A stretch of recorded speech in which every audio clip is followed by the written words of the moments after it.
আসসালামু আলাইকুম। Saudi super league এই নামটা হয়তো অনেকে শোনেন নাই, কিন্তু এটাই এখন। আর সেই সৌদি সুপার লিগের নামটা এসেছে শুধুমাত্র ক্রিস্টিয়ানো রোনালদো এবং নেইমার জুনিয়রের কারণে।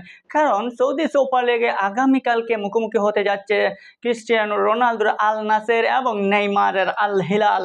সৌদি সুপার লিগ সম্পর্কে যদি বলি, তাহলে বলতে হবে এটা হচ্ছে উয়েফা সুপার কাপের মতো। যে উয়েফা সুপার কাপে রিসেন্টলি চ্যাম্পিয়ন হয়েছে রিয়াল মাদ্রিদ, তেমনি সৌদি সুপার লিগ। আর সেই সৌদি সুপার লিগ শুরু হয়েছে 2011 থেকে। 2011 সাল থেকে শুরু হয় সৌদি সুপার লিগের। মোস্ট চ্যাম্পিয়ন হচ্ছে কিন্তু আল হেলাল, 4 বারের চ্যাম্পিয়নিস্ট।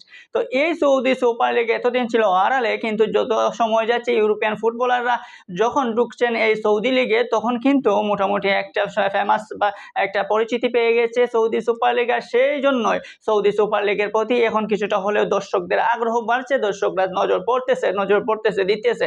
এখন সৌদি সুপার লিগের ফাইনালে যে এখন আগামীকালকে মুখোমুখি হবে আল হেলাল এবং আল নাসের। তবে এখানে একটা কথা বলে রাখি, ওয়েফা সুপার কাপে আমরা দেখি যে 2 চ্যাম্পিয়নদেরকে দিয়ে কিন্তু ফাইনাল খেলানো হয়, আর সৌদি সুপার লিগে কিন্তু 4 দলকে দিয়ে খেলানো হয়। আর সেই 4 দলের মধ্যে সেমিফাইনাল খেলা হয়, 4 দল থেকে সেমিফাইনাল থেকে ফাইনালে যাওয়া হয়। আর সেই সৌদি সুপার লিগের সেমিফাইনালে আল হেলাল এবং আল নাসের 2 টিমই জয়লাভ করে।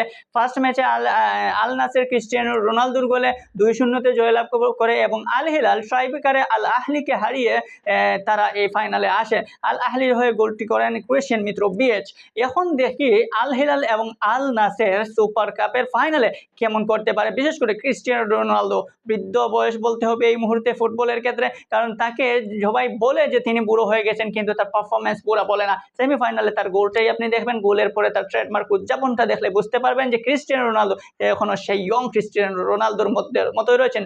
যদি আজকে নেইমার ইনজুরি না হতো, আল হিলালে যদি নেইমার খেলতো, তাহলে রোনালদো এবং নেইমারের যুদ্ধটা আরো অ্যাট্রাকটিভ এবং আরো আলোচিত হতো। তাই নেইমার না থাকলেও কিন্তু আল হিলালকে আপনি দুর্বল ভাবতে পারবেন না। ক্রিশ্চিয়ান মিত্রোভিচ এবং এক জাক সৌদি লিগের প্লেয়ার, এবং ব্রাজিলিয়ান বেন্তো গোলকিপিংয়ে, এবং রয়েছেন ব্রাজিলিয়ান ডিফেন্ডার অ্যালেক্স টেলেক্স। তাই আল হিলালকে দুর্বল ভাবার অবকাশ নাই। অপরদিকে সৌদি যে আল নাসের রয়েছে, আল নাসেরকে তো আরো স্ট্রং মনে হবে তাদের নামের কারণে, কারণ সেই নামের যে যিনি আছেন তিনি ক্রিস্টিয়ানো রোনালদো এবং সাদিও মানের মতো স্ট্রাইকার। সাদিও মানে রোনালদোরা যদি জুটি বাঁধে, তবে কিন্তু আল নাসেরকে থামাবে কে? কিন্তু সেটা থামাতে হলে আল হেলালকে পারফেক্ট তাদের 100% দিতে হবে। আজ নেইমারকে মিস করবে ব্রাজিলিয়ান এবং আল হেলাল দর্শকরা, কারণ নেইমারকে যেভাবে আশা করে আল হেলাল দলে বেরিয়েছিল, তখন কিন্তু ইনজুরি নেইমারকে সবসময় দূরে রেখে দিচ্ছে।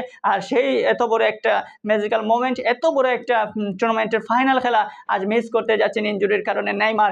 আল হেলাল এবং আল নাসের উভয়ের জন্যই রইল শুভকামনা। তবে আল হেলাল এবং আল নাসের সমসাময়িক শক্তির দল হলেও ওই দলের প্রতি কিন্তু বিশ্বের নজর থাকবে শুধুমাত্র রোনালদোর কারণে। CR7 কি পারবেন আল নাসেরকে আরেকটা ট্রেডমার্ক উদযাপন দেখিয়ে দিতে, নাকি তারা আল হিলালের কাছে হেরে যাবেন? যত সময় যাচ্ছে সৌদি প্রো লিগের কিন্তু ডিমান্ড বাড়ছে। সৌদি প্রো লিগে অনেক ইউরোপিয়ান ফুটবলাররা আসতে শুরু করছে, তাতে করে এশিয়াতেও কিন্তু ফুটবল শক্তিটা বাড়তে যাচ্ছে, এবং যে সৌদির যে প্লেয়াররা আছে তারাও কিন্তু মোটামুটি একটা নিজেদেরকে গুছিয়ে নিতে পারতেছে এবং নিজেদেরকে আরো স্ট্রং করতে পারতেছে, যাতে করে বিশ্বকাপ কিংবা অন্যান্য কাপে তারা যথাযথ এবং 100% পারফরমেন্স করতে পারে। এখন দেখা যাক রোনালদোর CR7 আল নাসের নাকি নেইমারের আল হেলাল কে জয়লাভ করে সৌদি সুপার কাপ, যেখানে উয়েফা সুপার কাপের চ্যাম্পিয়ন রিসেন্টলি হয়েছে রিয়াল মাদ্রিদের সাথে এখন সৌদি সুপার লিগের চ্যাম্পিয়ন কার নাম আসবে? আপনার কি মনে হয়?